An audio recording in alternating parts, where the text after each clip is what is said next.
Running has a PR problem and I want to help fix it. Maybe you're here because you're currently having knee pain.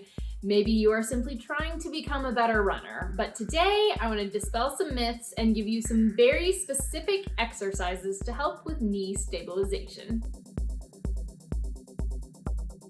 Running is bad for your knees. I don't run anymore because it hurts my knees. You should stop running. It's gonna ruin your knees.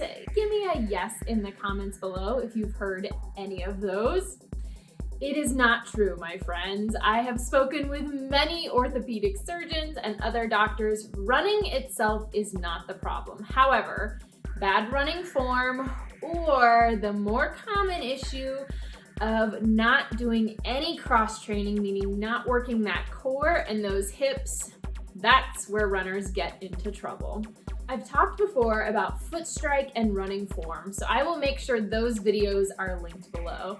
Today, I want to talk specifically about some things you can do to help build up those glute muscles, the core, and really provide your knee with more stabilization.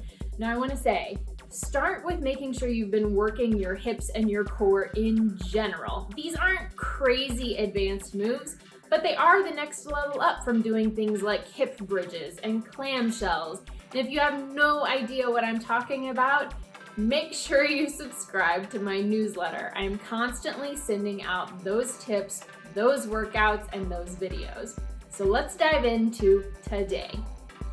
Move number one, this is a step up with a reverse lunge. So you're gonna be activating your core in that process of going onto one leg. You're also gonna be making your brain think a little bit because you're changing what each leg is doing. And isn't that part of running? Part of running is that you're constantly on just one leg or the other. So your body needs to get really good at that balance from side to side. Move number two. Now this is an eccentric move, which means that we are lowering down very, very slowly, and then you're gonna power back up quickly.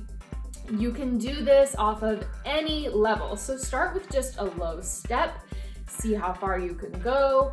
Now, I'm actually showing you this on the leg that I had knee surgery. And yes, I know that's ironic, but it was from a trampoline. So my range of motion isn't as strong on that side yet, which is totally fine. Do what you can with what you have where you are. I did, however, get a question about doing this on a chair, and the answer is no. The chair is gonna flip over on you. So a step, a bench, something like that. Now, the third movement is actually one of the progressions in learning how to do a pistol squat. So here we are working on that power through one leg. Starting out, you may need to have that straightened leg on the floor for a little extra balance. The reason that we are holding a weight is that it will actually help you to both lower and stand up. It's considered a counterweight. So the way you can do this is start with a heavy weight.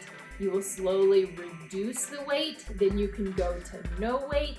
Then you can start working on sitting on something even lower.